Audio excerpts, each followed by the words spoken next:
Audio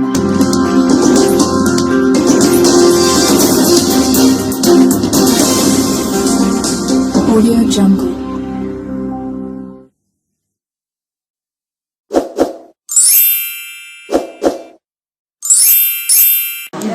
Selamat siang Bunda. Ini untuk agenda hari ini Bunda hadir di kantor DPD Partai Golkar. Apa ini Bunda? Ya, tadi kan mau demo nih, karena kemarin kan habis musda, musda kan baru ditetapkan, dikukuhkan sekarang. Jadi siapa-siapa keputusannya diserahkan hari ini. Jadi Bunda sekaligus mewakili beliau Pak Bupati karena beliau ada acara. Dan kami tadi ngisi sedikit di hall untuk Partai Golkar. Ini kelihatan kader-kader Partai Golkar ingin mengharapkan tadi ada selentingan agar Bunda kembali ke Cilacap untuk memimpin ke depan. Gimana ini Bunda? Kalau itu tugas partai, kami tidak menolak karena di pundak kita adalah yang dipercaya ya menang. Kalau itu kita pantas tidak ke depan, jadi kita sama-sama bangun Cilacap. Tapi itu pun kita sekarang bekerja dulu untuk Partai Golkar supaya kita bersama-sama membangun pemerintahan negeri ini baik itu pusat maupun daerah. Kemudian kita sama-sama bekerja bersama untuk pembangunan nasional dan Bu, harapan DPD Golkar di bawah pimpinan Pak Sindi ini ke depan seperti apa? pengen tambah nanti supaya ya tidak kan targetnya kan tadi Mas Sindi targetnya adalah ketua DPRD. Kalau ketua DPRD kapan Cilacap orang kita juga dari eksekutif pemerintah aspirasi manfaat tertampung dengan maksimal. Jadi tidak ada kemungkinan bahwa kita memang satu visi, satu tujuan. Jadi insya Allah bekerja sama dengan baik antara eksekutif dan legislatif. Tentunya saya berharap pada pemimpin yang baru ini masih muda, inovasinya banyak, tenaganya masih oke, dengan rumusan yang muda-muda ini bisa tetap ke depannya, Partai Golkar bisa meraih sisi lebih banyak dari sini. Terima kasih Bunda.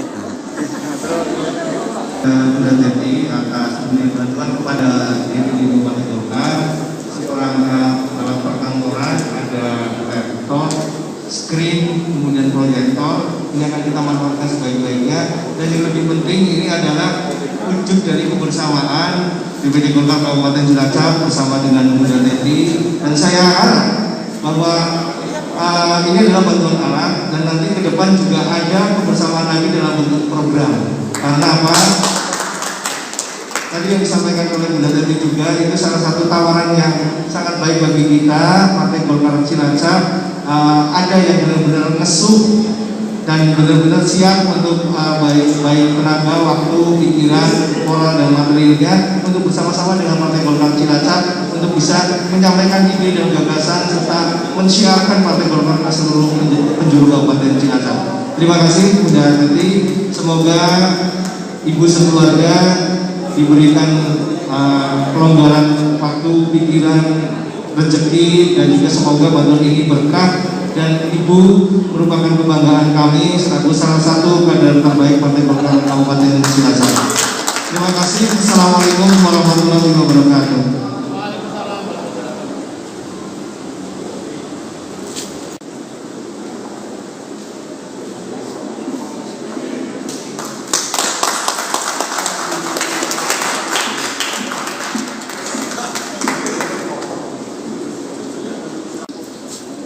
Sambutan fungsionaris DPR RI fraksi Partai Golongan Karya Dapil Jateng.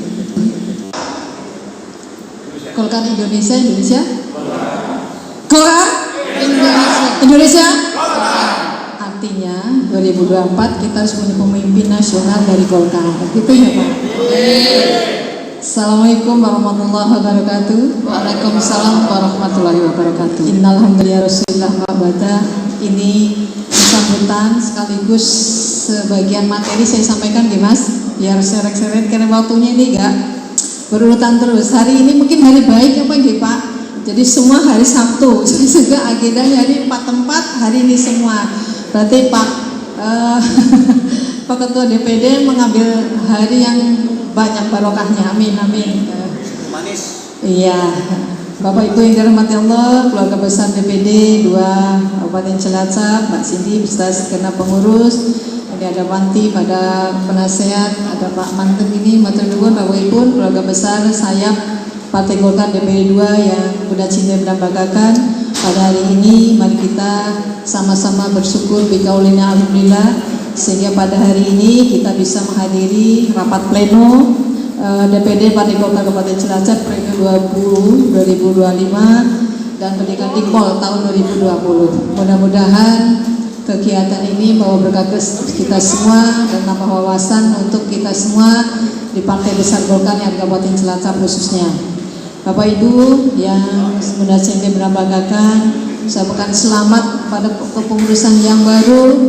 Mudah-mudahan 5 tahun ke depan Golkar tambah mengembangkan sayapnya di Kabupaten Cilacap oleh kegiatan-kegiatan baik itu dalam pendidikan, sosial, budaya, dan mari kita sama-sama mendukung pemerintah yang sah pada periode ini, dan mudah-mudahan kita Partai Golkar tetap ada di dalamnya karena kita dari dulu sampai sekarang adalah ada di dalam pemerintahan yang sah.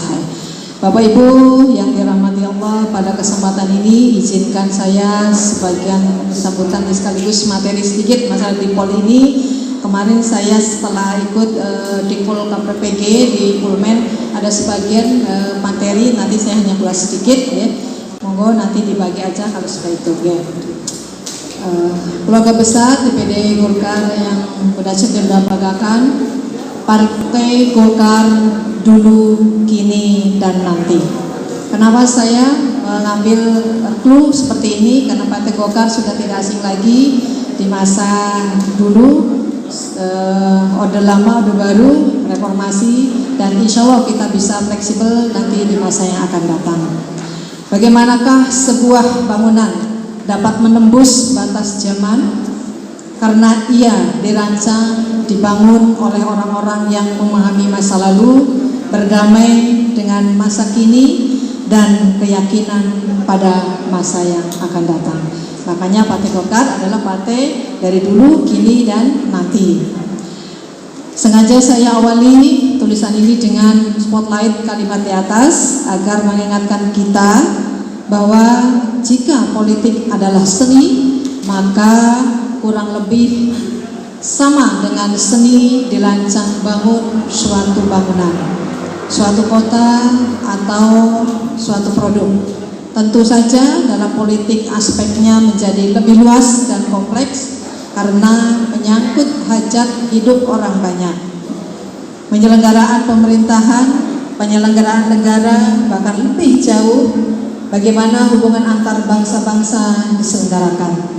Ini penting karena belakangan politik seakan tereduksi sedemikian rupa hanya sebatas event 5 tahunan saja. Setelah itu sepi lagi, 5 tahun lagi ramai lagi, sepi lagi. Golkar tidak mau seperti itu. Politik menjadi identik dengan peristiwa musiman, tidak mau kita. Menjadi marak saat mendekati pemilu maupun pemilihan kepala daerah. Benarkah politik sedang kaliku? Tentunya tidak. Para sarjana tentu akan menyangkal secara serentak. Politik sejatinya ada dalam keseharian kita. Kita saja di rumah berpolitik, Bapak Ibu. Apabila suami istri habis kerja, ada sesuatu di luar yang akan membanding gaduh di rumah, Bapak juga berpolitik. Umpamanya contoh, tadi dia melihat seseorang mendekati seorang perempuan, tapi kalau dia ngomong langsung kepada ibunya kan pasti rame. Itu juga politik yang santun. Jadi seperti itu. Sebetulnya politik itu sudah kita kerjakan sehari-hari. Tinggal memanai mana yang baik dan tidak. Oke. Politik sejatinya ada dalam keseharian kita, baik dalam skala yang makro hingga ke skala yang mikro, yaitu bagaimana manusia itu berinteraksi. Pun demikian, jika politik diletakkan dalam konteks politik, dalam hal ini Partai Golkar, dengan tidak berniat menyederhanakan masalah, maka politik harus dilihat sebagai kerja-kerja politik partai baik dalam merebut dan memenangkan suara rakyat pemilih, memastikan aspirasi masyarakat tersampaikan, memastikan Golkar sebagai instrumen politik yang efektif dalam rangka mewujudkan cita-cita nasional sebagaimana tertuang dalam Undang-Undang Dasar 1945 dan Pancasila. Melihat Partai Golkar dalam konteks tersebut berarti melihat berpolitik dalam kerja politik kerakyatan dengan memastikan Golkar terus berkarya dan berkarya untuk merebut hati masyarakat dengan kerja-kerja yang nyata di lapangan, kerja politik elektoral dengan memastikan kemenangan Partai Golkar dan kader Partai Golkar di semua level pemilihan langsung, karena kita menganut adalah luber, langsung, umum, bebas, dan rahasia. Sementara kerja politik kenegaraan adalah dengan memastikan bahwa seluruh kerja politik yang dilakukan senantiasa diletakkan dalam konteks menjaga keselamatan bangsa dan negara. Kan kita sudah dengarnya, kita adalah benteng Pancasila dan Undang-Undang Dasar, lalu kita manai semua. Bapak Ibu yang berbahagia, masa lalu, beban atau pelajaran menjadi kader Partai Golkar boleh jadi akan memikul beban yang tidak ringan. Bagaimana tidak, partai dengan rekam jejak kematangan yang luar biasa selama masa pemerintahan Orde Baru tentu menyisakan beban dan tanggung jawab tersendiri. Boleh jadi akan sangat sedikit orang yang akan melihat pengalaman Partai Golkar selama masa pemerintahan Orde Baru sebagai pelajaran yang sangat berharga bagi kita semuanya. Pada pemilu tahun 71, Golkar meraih 236 kursi dari 360 kursi di DPR RI. Pemilu 1977, Golkar meraup luar biasa 232 kursi dari 360, sisanya PDI dan P3. Di tahun ini untuk pertama kalinya pemilu hanya diikuti oleh 3 peserta, sebab P3 dan PDI adalah hasil fusi beberapa partai. Ketiga peserta pemilu tersebut bertahan hingga tahun 1997. Pemilu 1982, Golkar membukakan perolehan suara 242 kursi dari 360 kursi DPR RI. Pemilu 87 sebanyak 299 kursi untuk Golkar dari total kursi 400 yang diperebutkan. Pemilu 92 sebanyak 282 kursi untuk Golkar, 62 kursi untuk P3 dan 52 kursi untuk PDI. Pemilu 97 325 kursi untuk Golkar, 89 kursi untuk P3 dan 11 kursi untuk PDI. Terlepas dari segala kontroversinya, pengalaman sekian waktu tersebut setidaknya sudah menempatkan Golkar pada posisi terlatih dan untuk menang. Tadi sudah sampaikan oleh Mas Tony bahwa kita siap untuk 2024 untuk Indonesia Golkar Indonesia. Kemewahan yang tentu tidak dimiliki semua partai, namun terlatih memang tentu tidak selalu menyenangkan. Hal ini menuntut kelenturan dan fleksibilitas yang tangguh di antara kita keluarga besar Golkar. Sejak bergulirnya reformasi, Golkar hanya memenangkan pemilu legislatif pada pemilu 2004 dengan perolehan 128 kursi dari 548 kursi DPR RI yang diperebutkan. Sepanjang era reformasi pula, keterlatihan Golkar untuk menang secara politik mendorongnya untuk cenderung melekat pada pemenang pemilu pada level eksekutif. Tahun 2004, Golkar mendukung pasangan Mega Hasim untuk menjadi capres dan cawapres.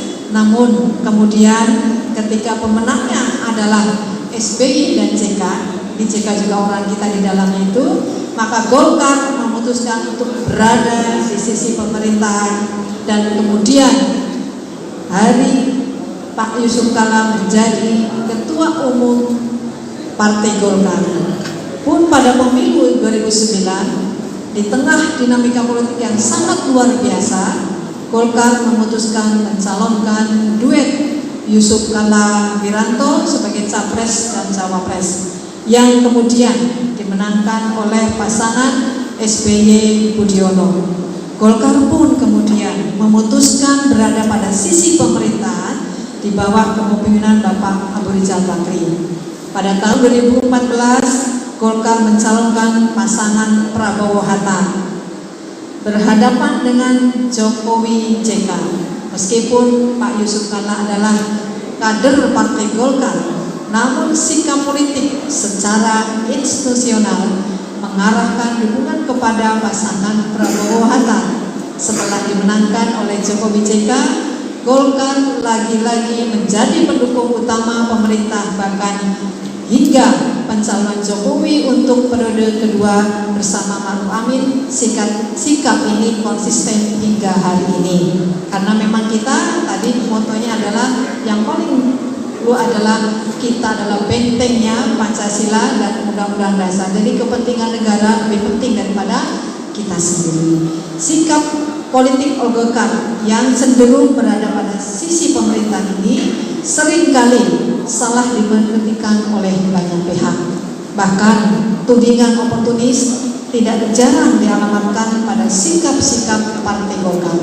Padahal jika ditelisik lebih jauh, sikap Golkar justru konsisten dalam sikap politik kenegaraan yang mengedepankan keselamatan bangsa dan negara Republik Indonesia dengan tetap mendukung pemerintahan yang terpilih secara konstitusional dan meraih secara sah.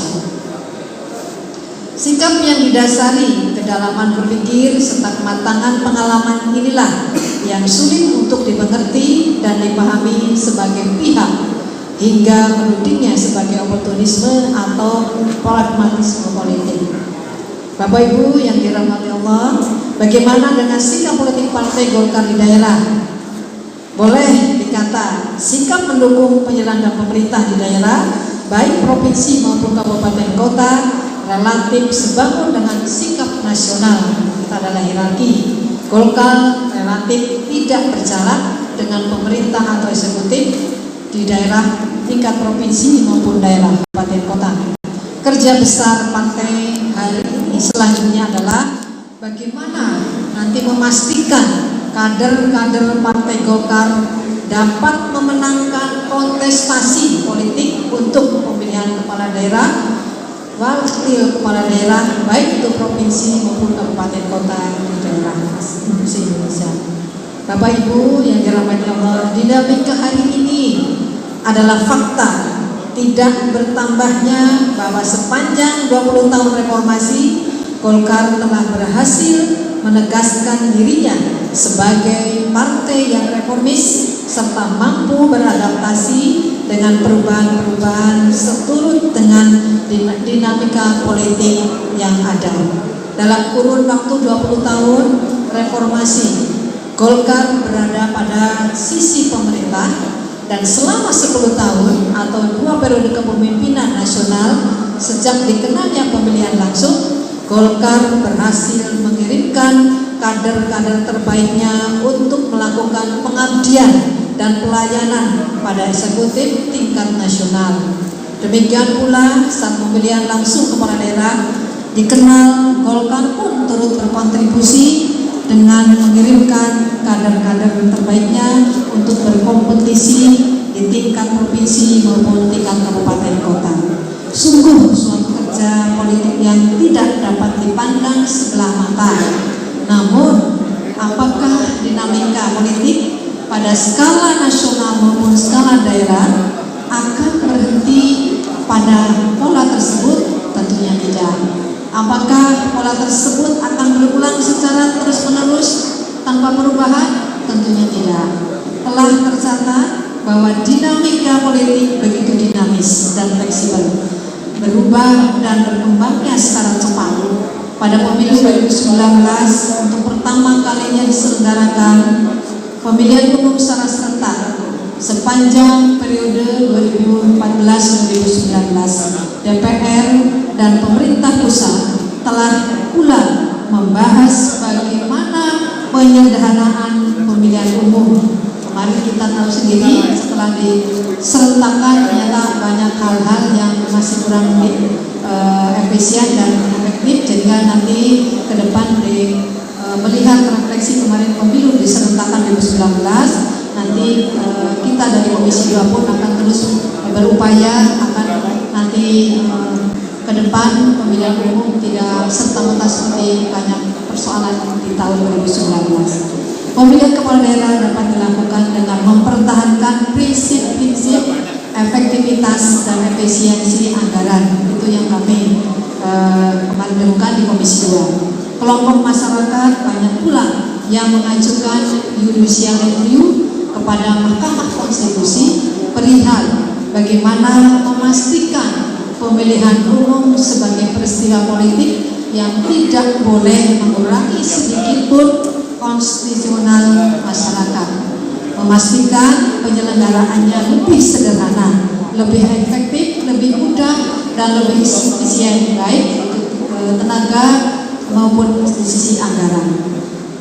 Serangkaian proses tersebut kini mengantar bangsa ini pada proses perubahan undang-undang pemilihan umum, undang-undang partai politik, undang-undang pemilihan kepala daerah yang saat ini sedang diupayakan menjadi satu undang-undang tersendiri yang mengusung efektivitas dan efisiensi pelaksanaan dengan tetap mengedepankan pemenuhan aspirasi masyarakat dan hak-hak politik warga negara. Undang-undang inilah yang kelak diharapkan menjadi rule of law, aturan main pelaksana politik elektoral pada semua level. Gagasan utama undang-undang ini adalah bagaimana memastikan penyelenggaraan pemilihan kepala daerah, pemilihan presiden, wakil presiden, pemilihan DPRD kabupaten, kota, dan provinsi, pemilihan DPR RI, dan pemilihan DPD dapat diselenggarakan secara efektif dan efisien yang diterjemahkan sebagai penyelenggaraan pemilihan secara serentak dengan membaginya dalam dua level atau dua klaster, yakni pemilihan umum lokal dan pemilihan umum nasional. Kami dari Komisi 2 sudah memanggil dengan pakar-pakar kurang lebih sekitar 60 orang untuk karena memang ini kita kerjasama dengan eksekutif, diharapkan nanti ada pemilu lokal dan pemilu nasional, sehingga baik nanti di lokal kita tidak ganda dalam meraih suara baik itu legislatif kabupaten kota provinsi maupun presiden. Nanti ada pemilihan klaster antara pemilu nasional dan pemilu lokal. Ini lagi dikaji Pak, daftar istilah masalah lagi kajian, kita bersama-sama dengan partai yang lain ada di Senayan. Pada sisi lain harus diakui pula bahwa Golkar saat ini belum mengisi tampuk kepemimpinan eksekutif di tingkat nasional, sehingga tagline ini kemarin Pak Ketut kita adalah Golkar Indonesia, Indonesia Golkar. Itu maknanya kita harus bekerja keras memenangkan nanti pemimpin nasional adalah dari Golkar, sehingga kita sama-sama nanti bekerja sama untuk mengembangkan sayap Partai Golkar di seluruh pelosok negeri ini, sehingga kita nanti ke depan akan mempunyai pemimpin yang dari Golkar pemimpin nasional. Mudah-mudahan atas kerja keras semua kita bisa mengantarkan ketum kita untuk menjadi pemimpin nasional di tahun 2024. Tentu ini menjadi pekerjaan rumah yang sangat besar dan menjadi tanggung jawab seluruh komponen partai dan seluruh kader partai yang terdistribusi di berbagai level dan penugasan. Di tingkat lokal perlu menjadi perhatian pula apakah Partai Golkar dalam hal ini para pengurus partai yang telah sungguh-sungguh mempersiapkan kader-kader terbaiknya untuk dapat berkompetisi dalam rangka penugasan di level eksekutif lokal baik provinsi maupun kabupaten kota. Pertanyaannya dan kegelisahan kita semestinya sama dan merata di setiap provinsi dan kabupaten kota di seluruh wilayah kedaulatan Republik Indonesia. Singkatnya, di tingkat nasional terdapat upaya penyederhanaan pemilihan umum untuk kemudian diklasterkan dalam dua bagian, yakni pemilihan nasional dan pemilihan lokal. Pembagian klaster ini tentu berkonsekuensi pada perubahan dan penyesuaian taktis politik di lapangan. Perubahan dan penyesuaian yang menuntut modifikasi, inovasi, dan modernisasi tentu untuk memastikan berjalannya agenda partai dan kemenangan senantiasa berada pada Partai Golkar.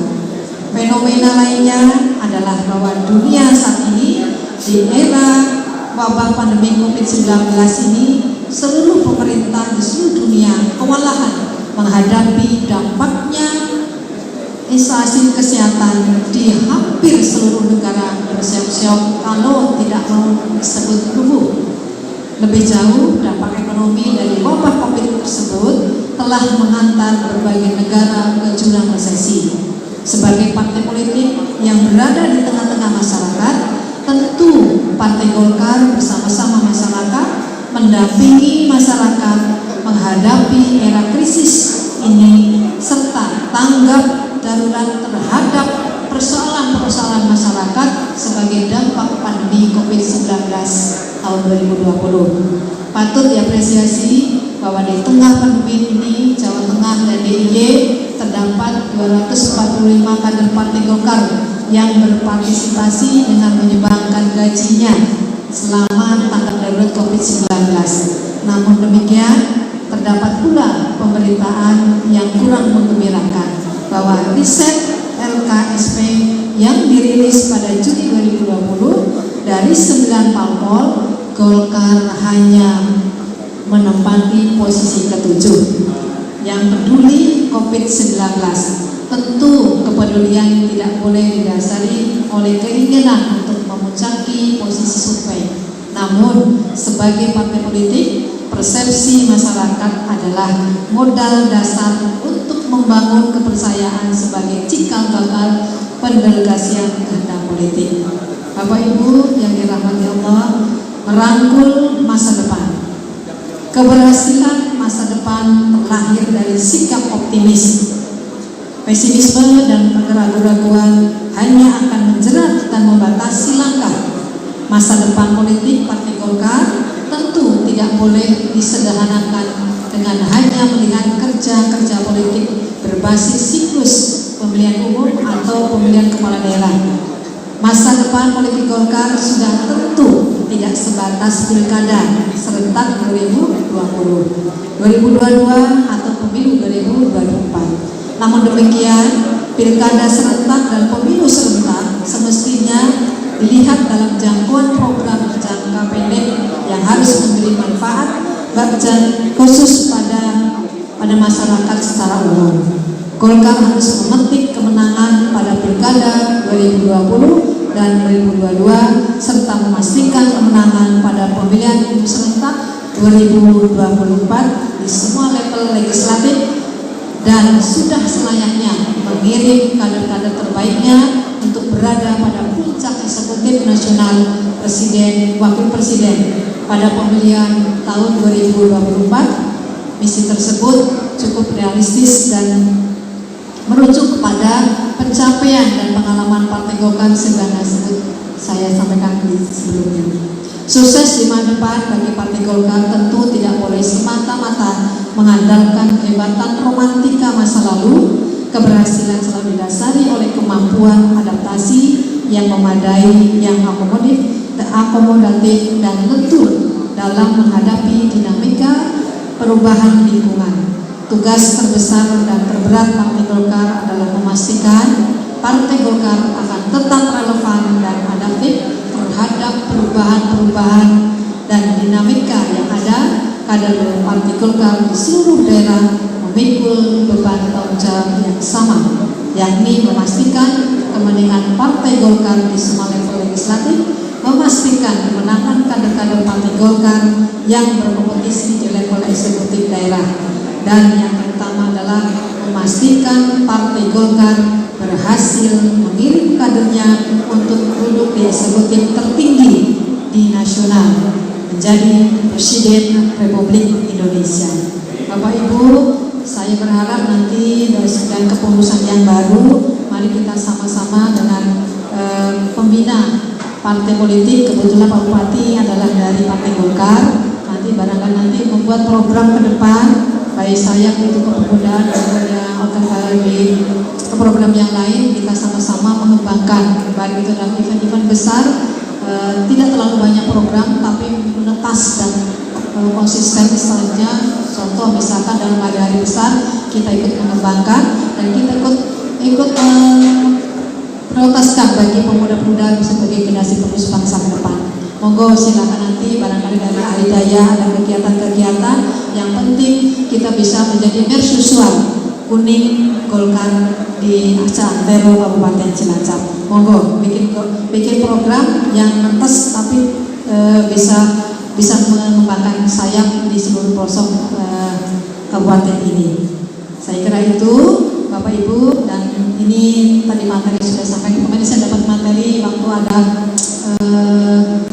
Dikpol KPPG di Fulmen, ini sebagian saya kasih bagi-bagi, monggo. Cuma saya hanya menoti aja secara umum fungsi Partai Golkar, namanya sedikit, adalah ada 5 poin. Sarana komunikasi politik, sebagai sarana komunikasi politik yang dimaksud ini adalah partai politik sebagai sarana komunikasi politik menjalankan tugas menyalurkan beberapa pendapat dan aspirasi masyarakat kepada pemerintah.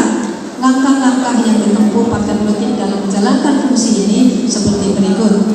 Partai politik menampung pendapat-pendapat dan aspirasi-aspirasi yang datang dari masyarakat. Partai politik menggabungkan pendapat-pendapat dan aspirasi masyarakat yang senada. Selanjutnya, partai politik merumuskan pendapat-pendapat atau aspirasi masyarakat sebagai usul kebijaksanaan. Usul kebijaksanaan tersebut dimasukkan dalam program partai untuk diperjuangkan atau disampaikan kepada pemerintah agar dijadikan kebijakan publik atau public policy. Yang kedua, fungsi partai politik adalah sarana sosial politik, itu diartikan sebagai upaya pemasarakatan politik agar dikenal, dipahami, dan dihayati oleh masyarakat. Usaha sosialisasi politik berkaitan erat dengan usaha partai politik untuk menguasai pemerintahan melalui kemenangan dalam pemilihan umum. Dalam usaha menguasai pemerintahan, partai politik harus memperoleh dukungan seluas mungkin. Oleh karena itu, partai politik berusaha menciptakan image kepada masyarakat luas bahwa ia memperjuangkan kepentingan umum. Itulah upaya sosialisasi politik yang dapat dilakukan oleh partai politik. Bentuk sosialisasi politik lain yang dapat dilakukan oleh partai politik sebagai berikut. Partai politik berusaha mendidik anggota-anggotanya menjadi manusia yang sadar akan tanggung jawabnya sebagai warga negara dan menempatkan kepentingan diri sendiri di bawah kepentingan nasional. Selain itu, partai politik juga berupaya memupuk identitas nasional dan integrasi nasional. Proses sosialisasi dapat dilakukan berbagai cara, bisa dengan ceramah-ceramah, dengan kader-kader yang ada mungkin penataran, ada Dikpol dan lain-lain. Biasanya proses sosialisasi berlangsung dalam kurun waktu yang cukup lama dan berkesinambungan. Ibaratnya sosialisasi berjalan berangsur-angsur sejak anak-anak sampai dengan dewasa. Adapun yang ketiga, poin ketiga adalah sarana rekrutmen politik. Partai politik mempunyai tanggung jawab pelaksanaan rekrutmen politik. Artinya, partai politik berfungsi untuk mencari dan mengajak orang yang berbakat untuk turut aktif dalam kegiatan politik sebagai anggota partai. Dalam pengertian ini berarti partai politik turut serta memperluas partisipasi politik dalam masyarakat. Usaha rekrutmen politik ini dapat dilakukan dengan cara kontak pribadi, persuasif atau pendekatan, dan menarik golongan muda untuk dididik menjadi kader yang akan menggantikan kepemimpinan lama di masa yang akan datang. Keempat, sarana pengatur konflik dalam kehidupan berdemokrasi. Terjadinya gejolak-gejolak sosial seperti persaingan dan perbedaan pendapat dalam masyarakat merupakan satu hal yang wajar terjadi. Mengapa demikian? Dalam kehidupan demokrasi terdapat jaminan kebebasan untuk berpendapat dan berorganisasi. Dalam hal ini, berpendapat dan berorganisasi, setiap orang mempunyai pandangan masing-masing yang berbeda-beda antara orang yang satu dengan orang yang lain. Nah, perbedaan inilah yang kadang menjadi penyebab timbulnya persaingan berkembang menjadi konflik atau masalah.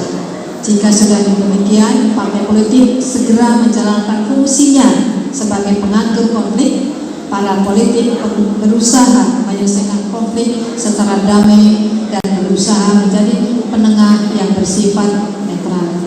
Yang kelima, sarana aktualisasi kepentingan. Fungsi partai politik sebagai sarana aktualisasi politik maksudnya adalah partai politik bertugas menyatakan kepentingan warga masyarakat kepada pemerintah dan badan-badan politik yang lebih tinggi.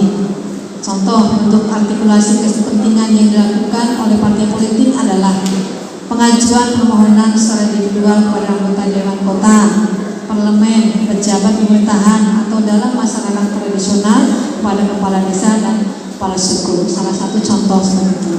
6 adalah sarana agregasi dan kepentingan.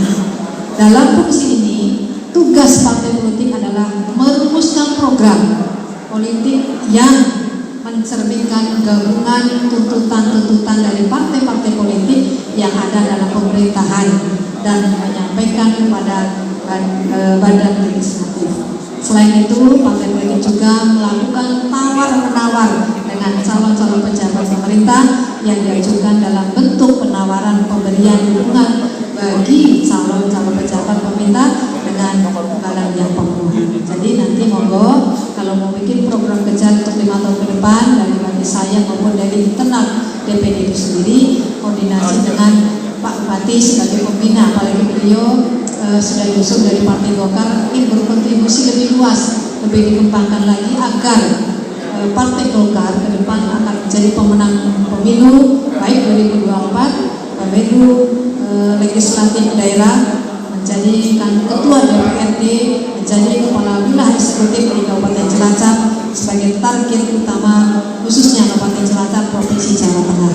Mudah-mudahan dengan kerja bareng, kerja keras kita semuanya saling mengisi dan memberikan masukan, semuanya akan berjalan dengan baik di bawah pimpinan beliau Bapak Sindi Sakir. Kita sama-sama ayo sing-singkan lengan, berat sama dipikul, ringan sama jelincing. Mudah-mudahan Golkar ke depan bisa nomor 1. Indonesia Golkar, Indonesia Golkar. Terima kasih. Sekilas itu sekalian materi Mas, karena saya juga ada kegiatan lain. Pangapunten, mohon maaf apabila dalam penyampaian sekilas ini ada hal yang kurang berkenan. Sekali lagi selamat dan selamat bekerja untuk kepemimpinan DPD Kabupaten Cilacap 2020-2025.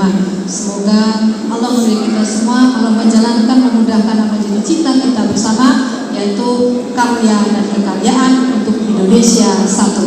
Terima kasih. Assalamualaikum warahmatullahi wabarakatuh. Mohon berkenan Ibu Teti tetap berani.